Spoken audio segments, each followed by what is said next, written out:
అయితే రాష్ట్రంలో ఇప్పుడు తెలంగాణ సీమాంధ్ర పంచాయతీ నడుస్తుంది. ఏ దాంట్లో చూసినా ఎవ్వరు చక్కగా చెప్తలేరు. ఎవరి మాట నమ్మాలనో ఎవరి మాట నమ్మొద్దో అర్థమైతలేదు. అందుకే మా చిట్టెమను సీమాంధ్రకు పంపిన మల్లన్న సార్ను తెలంగాణ తిరిగి పబ్లిక్ అంతా ఏమనుకుంటున్నారో అరుసుకొని రమ్మన్న. వాళ్ళిద్దరు వచ్చిండ్రు. ఎవరు ఏమేమి చెప్తారో చూద్దాం. ముందుగా మల్లన్న అడుగుదాం.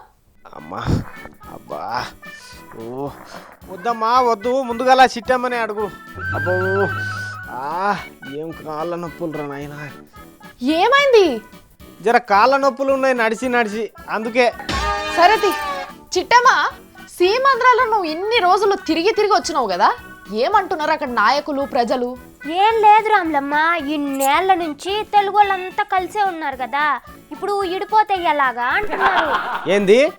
ఆగాగాగు, నువ్వు ఆగు. రాష్ట్రాన్ని ఎట్టి పరిస్థితుల్లో విడగొట్టద్దు అంటున్నారు రాములమ్మ. మల్లన్న ఇప్పుడు చెప్పు, తెలంగాణ ప్రజలు ఏమనుకుంటున్నారు? వీళ్ళు చెప్పేది అన్ని అబద్ధాలే అంటున్నారు రాములమ్మ. అబద్ధం కాదు, తెలుగు జాతి అంతా ఒక్కటిగానే ఉండాలంటున్నారు. ఇది మాత్రం నిజం. ఉందాం, మీ ఊళ్ళే మీరు, మా ఊళ్ళే మేము. మీరు కలిస్తే మమ్మల్ని మందలిర్రి, మేము కలిస్తే మిమ్మల్ని మందలిస్తాం. మీ ఇంట్లో షాయిపత్ అయిపోతే మేము ఇస్తాం, మా ఇంట్లో షాయిపత్ అయిపోతే మీరు ఇయ్యండి. అంటే రాష్ట్రాన్ని విడదీయొద్దంటున్నారు. ఇప్పుడు రాష్ట్రాన్ని విడదీయొద్దంటున్నారు కదా, తెలుగు జాతి ఒక్కటిగా ఉండాలంటున్నారు కదా. అవును, తెలుగు జాతిని విడదీయొద్దంటున్నారు. ఇంకేంది మరి, రాష్ట్రాన్ని విడదీసి అందరం కలిసే ఉందాం. ఈ మాట అడిగితే ఏమంటున్నారు చిట్టమ్మ సీమాంధ్రాల? అంటే ప్రజల్ని అడగలేదు రాములమ్మ, ఈ విషయం లీడర్లనే అడిగాను. ఏమని? మీరు రాజీనామాలు ఎందుకు చేస్తున్నారని. అంటే ఏమంటున్నారు? మా ఆత్మగౌరవం దెబ్బతింటుంది, తెలంగాణ ఇయ్యొద్దు అంటున్నారు. మరి తెలంగాణ ప్రజలు ఏమంటున్నారు మల్లన్న? ఏమన్నారు? రాజీనామాలు ఎందుకు చేస్తున్నారంటే రాష్ట్రాన్ని విడదీయొద్దని. రాజీనామాలు ఎప్పుడు చేసిండ్రు? మొన్న చేశారు. మరి కాంగ్రెస్ పార్టీ తెలంగాణ రాష్ట్రం ఇస్తాను ఎప్పుడు చెప్పింది? 2004లో చెప్పింది. మరి 2004లోనే రాజీనామా ఎందుకు చేయలేదంటున్నారు తెలంగాణ జనం. అది సరే, నువ్వెవరెవరిని కలిసినావు? లగడపాటి రాజగోపాల్ సార్ను, తులసిరెడ్డి సార్ను, టీజీ సార్ను కలిసాను. మరి లగడపాటి సార్కు కాంగ్రెస్ పార్టీ ఎంపీ టికెట్ ఎప్పుడు ఇచ్చింది? 2004లో ఇచ్చింది, మళ్ళీ 2009లో రెండోసారి ఇచ్చింది.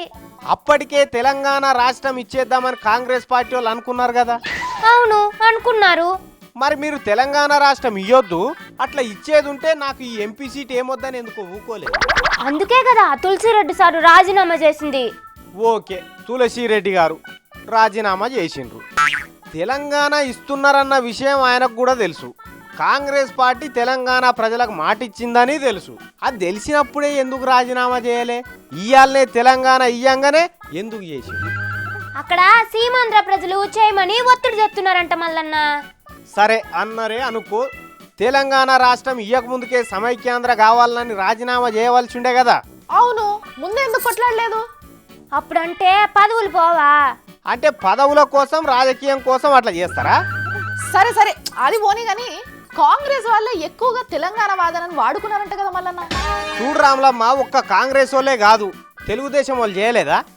వాళ్ళు ఎప్పుడు చేశారు? 2009 ఎలక్షన్లలో తెలంగాణ ఓట్ల కోసం ప్రణబ్ ముఖర్జీకి ఉత్తరం రాసేనా? అవును రాశారు. మరి అప్పుడు తెలంగాణ ఇయ్యంగానే ఎందుకు ఉల్టా తిరిగిండ్రు? అక్కడ ప్రజలు వద్దన్నారంట. ఇంకెవరు మోసం చేస్తుండ్రు మల్లన్న తెలంగాణను? ఈ రెండు పార్టీలేనా? బీజేపీ వాళ్ళు ఏమన్నా తక్కువనా? అగో, వాళ్ళు కూడా మోసం చేసిండ్రంట నా తెలంగాణను. అప్పుడు కాకినాడలో తీర్మానం చేయలే ఒక్క ఓటు రెండు రాష్ట్రాలని? అవును రాములమ్మ, నిజమే ఇది. కాకినాడలో తీర్మానం చేసి చంద్రబాబు సారు ఇయ్యొద్దనంగానే ఇయ్యకపాయ. అవును, అద్వానీ సార్ చెప్పిండు కదా ఈ మాట. మరి తెలంగాణను ఇట్లా ఓట్ల కోసం, సీట్ల కోసం ఎన్ని రోజులు వాడుకుంటారని అంటున్నారు జనం. నువ్వేమంటావు చిట్టమ్మా? అంటే ఆ పార్టీలో లాట్లు అక్కడ ప్రజలకు తెలియవు కదా Ramulamma. Same to same Seemandhra ప్రజలను పార్టీలు ఎట్లా వాడుకుంటున్నాయో తెలంగాణ ప్రజలను కూడా పార్టీలు అట్లనే వాడుకుంటున్నాయి రాములమ్మ. అంటే తప్పంతా రాజకీయ పార్టీలదే అంటారా? అవును రాములమ్మ, నిజమే రాములమ్మ, ముమ్మాటికి ఇది కరెక్టు. ఓట్లు సీట్లు లేకపోతే ఇప్పటికి రెండుగా విడిపోయి మంచిగా కలిసి ఉంటుండే. జనం మధ్య లేని పంచాయతీ పెడుతున్నారు ఓట్ల కోసం. ఇదన్నమాట. ఇట్లా అనుకుంటున్నారు రాష్ట్రంలో జనం. ఏదైనా ప్రజలను మోసం చేసిన నాయకుడు ఉన్నాడు కానీ నాయకుడిని మోసం చేసిన ప్రజలు మాత్రం ప్రపంచం మీద ఎక్కడ లేరు. అందుకే చెప్పుడు మాటలు విని మోసపోవద్దు, సరేనా? అందరూ మంచిగా ఉండాలి, లేని పంచాయతీలు పెట్టుకోకుండ్రి.